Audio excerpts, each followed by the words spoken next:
Basi tunashukuru Mungu kwa sababu ya jioni nyingine njema hapa nchi yetu ya Kenya. Tunaendelea na ujumbe maeneo tofauti tofauti na tunashukuru Mungu kwa sababu ya ukuu wake. Basi jioni ya leo tunaendelea kuwakaribisha, tuendelee na kusoma neno la Mungu na kulitafakari neno la Mungu, kwa sababu neno la Mungu ni mpya kila siku, na hivyo basi tutaendelea kuliangalia sawasawa na jinsi ambavyo Mungu anahitaji tuweze kuangalia. Najua ya kwamba mwaka unaendelea kuisha na siku zimebaki chache. Kwa hivyo tutashukuru Mungu kwa neema zake na kwa ukuu wake ambao ameweza kutuonyesha kuanzia mwaka ulipoanza mpaka saa hii. Tunashukuru kwa hizo neema zake Mungu. Basi niweze kuwakaribisha sana kwa somo ambalo tutaweza kuliangalia katika maandiko matakatifu. Najua kwamba utaweza kubarikiwa na utaweza kupata neema yake Yesu Kristo. Kwa hivyo tutaomba alafu baadaye tuendelee. Baba, katika jina la Yesu, asante kwa asubuhi, kwa jioni hii. Tunaomba uwe na sisi tunapolifungua neno lako, na neema yako ikaweze kututosha tunapolisoma neno hili. Bwana, sisi kwa wakati huu, vile vile Bwana, ukuu wako uweze kutuonekania katika hali zote. Vile vile Bwana, neema yako izidi kutuongoza. Katika jina la Yesu tunaomba na kuamini. Basi mpendwa, tutaweza kuangalia hali ya wafu. Tutaweza kuangalia hali ya wafu na uumbaji wa Mungu, maana yeye Mungu ndiye aliyeziumba mbingu na nchi. Kwa hivyo jioni ya leo tutaangalia hali ya wafu na jinsi ambavyo Mungu alivyoweza kuumba mwanadamu. Unaposoma Biblia katika kitabu cha Isaya 40, Biblia inasema maneno yafuatayo, mstari wa 28. Biblia inasema, je, wewe hukujua, hukusikia? Yeye Mungu wa milele, Bwana muumba miisho ya dunia, hazimii wala hachoki, akili zake hazichunguziki. Kwa Biblia inatangulia kwa kusema kwamba Mungu ndiye muumba na akili zake hazichunguziki. Kwa hivyo tutaangalia namna Mungu alivyoumba dunia na aliweza kutumia nini alipokuwa anafanya uumbaji wa mwanadamu. Maana unapoangalia kwenye vitu vingine vyote, Mungu alipokuwa anaumba alisema na ikawa. Kwa mfano, kitabu cha Mwanzo sura ya kwanza, Mwanzo 1 mstari wa kwanza, Biblia inasema, hapo mwanzo Mungu aliziumba mbingu na nchi, nayo nchi ilikuwa ukiwa tena utupu, giza lilikuwa juu ya uso wa vilindi vya maji. Mstari wa tatu, Mungu akasema iwe nuru, na ikawa nuru. Kwa hivyo siku ya kwanza Mungu alisema iwe nuru na ikaweza kuwa nuru. Vile vile pia mstari wake ni wa 6, Mungu akasema na iwe anga katikati ya maji, ikayatenge maji na maji. Mungu akalifanya anga, akayatenga yale maji yaliyo juu ya anga na yale maji yaliyo chini ya anga, na ikawa hivyo. Mstari wa 9, Mungu akasema maji yaliyo chini ya mbingu na yakusanyike mahali pamoja ili pawe makavu. Kwa hivyo unapoangalia Mungu anapoanza kuumba mwanadamu, Mungu anapoumba dunia, vitu vingine aliviumba kupitia kwa neno lake, aliviumba kupitia kwa kusema. So hivyo Biblia inasema kwa vitu vyote aliviumba kupitia kwa neno lake, na vitu hivyo vikawa, kama pia vile Daudi anavyosema kwenye kitabu cha Zaburi 33 mstari wake ni wa 6. Biblia inasema maneno yafuatayo. Zaburi 33 mstari wake ni wa 6. Biblia inasema, kwa neno la Bwana mbingu zilifanyika na jeshi lake lote kwa pumzi ya kinywa chake. Kwa hivyo Mungu anasema kwamba aliumba dunia kupitia kwa neno lake na vitu vyake vyote vikafanyika. Kwa hivyo unaposoma Mwanzo sura hiyo ya kwanza, tumeangalia Mungu alikuwa anasema, na anaposema vitu vyote vinafanyika. Vitu vyote vinafanyika. Biblia inaendelea kusema hivi, mstari wa 7, Zaburi, hukusanya maji ya bahari chungu chungu, huviweka vilindi katika gala. Kwa hivyo muumbaji wa dunia hii ni Mungu.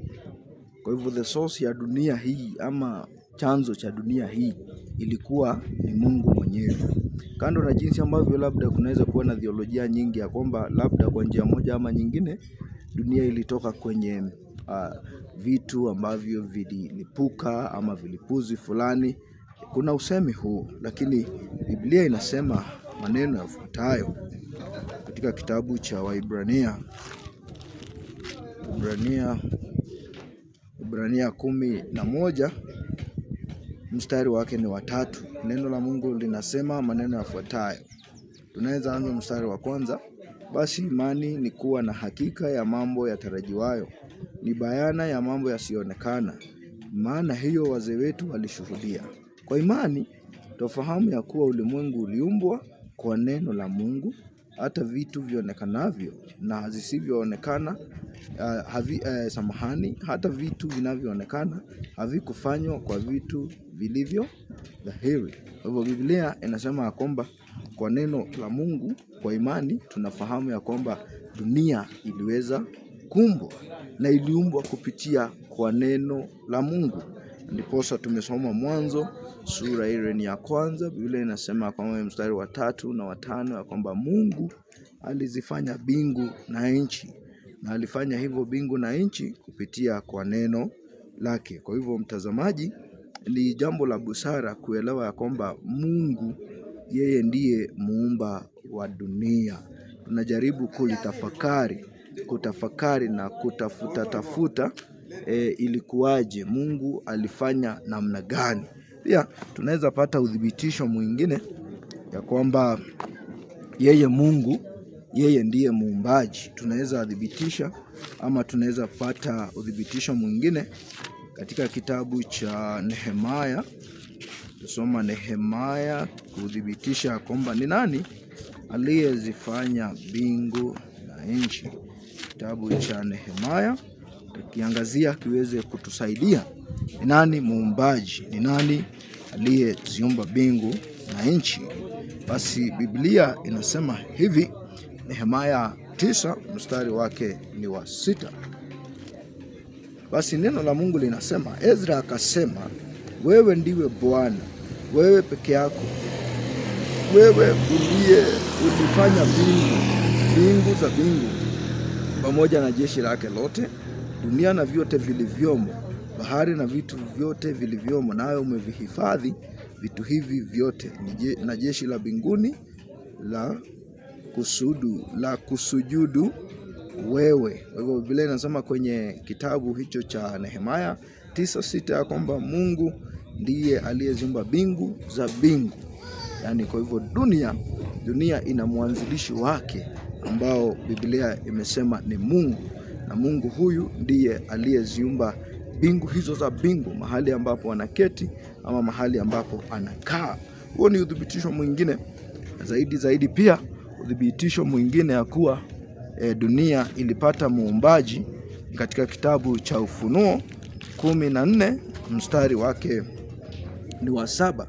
Basi Biblia inasema, akasema kwa sauti kuu, mcheni Mungu na kumtukuza, kwa maana saa ya hukumu yake imekuja. Msujudieni yeye aliyeziumba mbingu na nchi na bahari na chemichemi za maji. Kwa hivyo Biblia inasema kwamba mwanzilishi wa dunia hii, mwanzilishi wa historia ya dunia hii ni mtu ambaye anaitwa ni Mungu. Kwa hivyo dunia hii ilianzishwa na ililetwa na Mungu mwenyewe. Kwa hivyo ni vizuri uelewe ya kwamba Mungu yeye ndiye muumbaji na ni muumbaji wa vitu vyote vilivyo ndani ya dunia. Kwa hivyo mtazamaji, ni jambo la busara sana kwako unaofuatilia hilo. Jambo lingine pia la msingi la kuelewa ni kitabu kile cha Zaburi 24 na mstari wake wa kwanza. Kwa nini Mungu aliziumba mbingu na nchi? Leo inasema nchi na vyote vijazavyo ni mali za Bwana, dunia na wote wakao ndani yake ni mali ya nani? Ni mali ya Mungu. Mstari wa pili inasema maana ameiweka misingi yake juu ya bahari na juu ya mito ya maji aliithibitisha. Kwa hivyo Biblia inaonyesha wazi ya kuwa dunia ambayo tunaishi, mwanzilishi ni Mungu wala sio mwanadamu. Kwa hivyo dunia hii kwa wakati wa Mungu, kwa historia ya Mungu mwenyewe, dunia iliweza kuumbwa, na tunaelewa kwamba fika ni kweli dunia iliweza kuumbwa. Kwa hivyo tunapoangalia, tumeangalia uumbaji wa vitu vingine, na Mungu alikuwa anatumia neno katika kufanya uumbaji wake. Na anapotumia neno hilo, neno labda kwa yule mtazamaji, wewe ambaye haujui, naomba nikuhekimishe na nikuambie neno hili ambalo Mungu alilitumia lilikuwa ni nani. Kitabu cha Mwanzo, cha Yohana Injili sura ya 1 mstari ni wa 1. Neno la Mungu linasema hivi: hapo mwanzo kulikuwako neno, naye neno alikuwako kwa Mungu, naye neno alikuwa Mungu. Huyo mwanzo alikuwako kwa Mungu. Vitu vyote vilifanyika kwa huyo, wala pasipo yeye havikufanyika chochote kilichofanyika. Naam, kwa hivyo Biblia inathibitisha kwamba Mungu alipokuwa anasema na ikawa, inakuwa nuru, maji yanatenga maji mengine, Biblia imesema kwamba alikuwa anatumia neno. Na huyu neno, naposoma Yohana Injili 1:14, huyu neno pia tunaweza pata hatua nyingine ya kumuelewa huyu neno ni nani. Basi Biblia inasema maneno yafuatayo. Biblia inasema naye neno alifanyika mwili akakaa kwetu, nasi tukaona utukufu kama utukufu wa mwana pekee. Kwa hivyo neno ambalo Mungu alitumia lilikuwa ni Yesu Kristo. Kwa hivyo Yesu Kristo, vitu vyote viliumbwa kupitia kwa Yesu Kristo, na pasipo Yesu Kristo, Biblia inasema hakuna kitu ambacho kilifanya namna gani kilifanyika. Kwa hivyo Mungu aliviumba vitu vingi, aliviumba vitu kupitia kwa neno, na anapoviumba kupitia kwa neno, basi na vitu vyote vilifanya nini? Viliweza kuwa. Sasa jambo la msingi, maana tumeangalia muumbaji wa dunia hii ni Mungu kupitia neno Yesu Kristo, na alipokuwa anaumba alionyesha utukufu wake, ya kwamba yeye hafanani na mtu mwingine, maana yeye ni muumbaji. Isaya anasema kitabu kile cha Isaya 48 na mstari ule wa 11, Biblia inasema kwa ajili ya nafsi yangu jina langu halitatiwa unajisi. Hebu sikiza mstari wa 40, mstari wa 8, 42 mstari wa 8. Kitabu cha Biblia kinasema maneno yafuatayo. Biblia inasema mimi ni Bwana ndilo jina langu, na utukufu wake sitampa mwingine, wala sitawapa sanamu sifa, wala sitawapa sanamu sifa zangu. Kwa hivyo Biblia inasema kwa kuwa yeye ndiyo muumbaji, basi yeye apatii mtu mwingine sifa yake. Kwa hivyo dunia hii, mtazamaji, tunayoiona, mwanzilishi wake ni Mungu, na yule ambaye aliumba ni Mungu, kwa sababu hakuna mtu mwingine kama yeye, na hakuna uwezo wa mtu mwingine kuchukua nafasi ya nani? Nafasi ya Mungu. Kwa hivyo tunapoangalia kwa somo hili namna mwanadamu aliumbwa, basi Mungu aliumba vitu vyote vilivyoko kule juu na hapa duniani. Na ndiposa kuanzia mstari wa 1 mpaka 25 Mungu alikuwa anasema, na anaposema mambo yote yanakuwa. So Biblia inaendelea ikisema hivi, Mwanzo 1 mstari ule wa 26, Biblia inasema maneno yafuatayo. Uumbaji mwingine siku ya kwanza mpaka ile ya 6, basi Mungu vitu vingine aliviumba kwa neno, lakini alipofika kwa mstari wa 26 vile inasema Mungu akasema na tumfanye mtu kwa mfano wetu, akawatawale samaki wa baharini na ndege wa angani. Mungu akaumba mtu kwa mfano wake, kwa mfano wa Mungu aliwaumba mwanaume na mwanamke. Kwa hivyo Mungu aliumba kwanza initially, japo kwa sura ya kwanza aliumba mwanaume peke yake, ila mwanamke alikuwa ndani ya mwanaume, maana mwanamke alitolewa kwa umbavu mmoja wa nani? Wa mwanaume. Hivyo jambo la msingi kwenye Mwanzo moja ni kuelewa ya kwamba Mungu yeye aliumba mtu, aliumba amani, na alipomuumba pia mwanamke alikuwa ndani ya mwanaume, maana alitolewa umbavu mmoja kama utakavyoona kutokana na mwanamke. Lakini sura ile ya kwanza inakuwa ina upungufu wa kuelewa ni namna ipi ambavyo Mungu aliumba mwanadamu. Mungu alipomuumba mwanadamu, basi alimpa mamlaka ya juu ya vitu vyote vilivyo katika dunia, vitu vyote vilivyo katika dunia. Mwanzo moja mstari wa 29 na 30 kuendelea na 31 na 28. Basi Mungu akawabarikia, Mungu akawaambia, zaeni mkaongezeke, mkajaze nchi na kuitiisha, mkatawale samaki baharini. Kwa hivyo Mungu akampa mwanadamu uwezo na mamlaka ya kutawala vitu vyote. Kwa hivyo unapokuwa wewe ni mwanadamu, ujue umewekwa juu ya nini? Juu ya vitu vyote. Basi ili kuelewa mwanadamu aliumbwa kwa namna ipi, tutaenda kitabu cha Mwanzo sura ya 2 na mstari wake ni wa 7. Hebu sikiza mtazamaji, Mungu aliumba mwanadamu kwa namna gani? Bwana Mungu akamfanya mtu kwa mavumbi ya ardhi, akampulizia puani pumzi ya uhai, mtu akawa nafsi hai. Kwa hivyo Mungu kwenye Mwanzo sura ya 2 Biblia inasema kwamba Mungu aliumba mwanadamu kupitia kwa vitu mbili.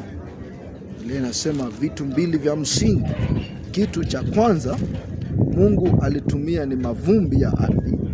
Ya kwanza mavumbi ya ardhi, the dust of the ground. Kiingereza kinasema hivyo. Baada ya the dust tena akapulizia puani pumzi ya uhai. Kwa hivyo mtu, jambo la msingi, mtu ameumbwa na vitu viwili mtazamaji. Kitu cha kwanza ni the dust of the ground, ama mavumbi ya ardhi, na jambo la pili Mungu alitumia his own breath, yani spirit yake mwenyewe ndiyo aliyetumia, na alipompilizia basi mtu akawa nafsi hai. Kwa hivyo tunapoendelea mbele uumbaji ama Mungu aliumba mtu na vitu ambavyo ni vile vya msingi. Vitu vya kwanza, the spirit of the Lord and his breath, na mavumbi ya nini?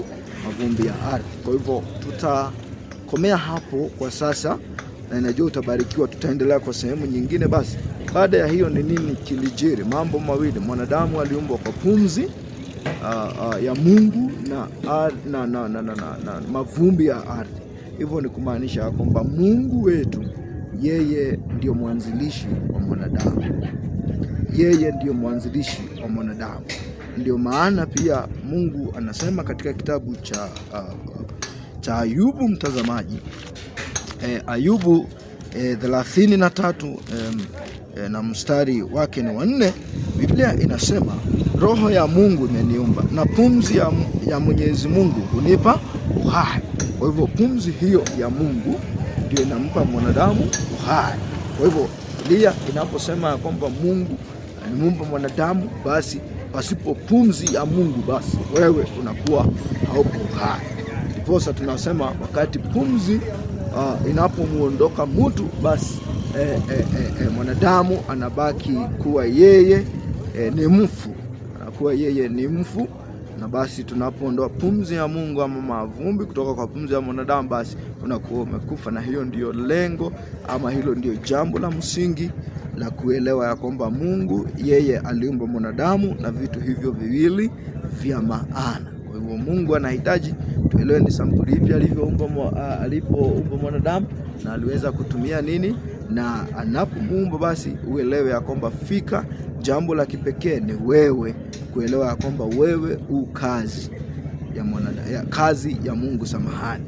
wewe u kazi ya Mungu. Maana pasipo Mungu kama mfinyanzi ule mkubwa, basi wewe hauwezi kuwa. Na ndiposa hata anasema kwenye Isaya 64 mstari wake ni wa 6. Neno la Bwana linaendelea kusema hivi, lakini 64 mstari wake ni wa 8 ya Isaya. Biblia inasema maneno yafuatayo: lakini sasa Bwana, wewe u baba yetu, sisi tu udongo, nawe mfinyanzi wetu, sisi sote tu kazi ya mikono yako. Kwa hivyo Biblia inasema kwamba sisi ni kazi ya nani? Kazi ya Mungu, maana yeye ndiye aliyetufinyanga. Kwa hivyo mtu wa Mungu, uelewe kwamba wewe unahitaji kujinyenyekeza chini ya Mungu, maana wewe ni mali ya nani? Maana wewe ni mali yake, na wewe ni kazi actually ya Mungu. Unapotembea ujue wewe ni kazi ya Mungu. Kwa hivyo Mungu akubariki mpaka wakati mwingine tena, na neema ya Kristo ikutoshe, na utukufu wake uendelee kukuangazia, na ni katika jina la Yesu Kristo naomba nikiamini ataendelea kukubariki mpaka wakati mwingine tena. Shalom, shalom, shalom.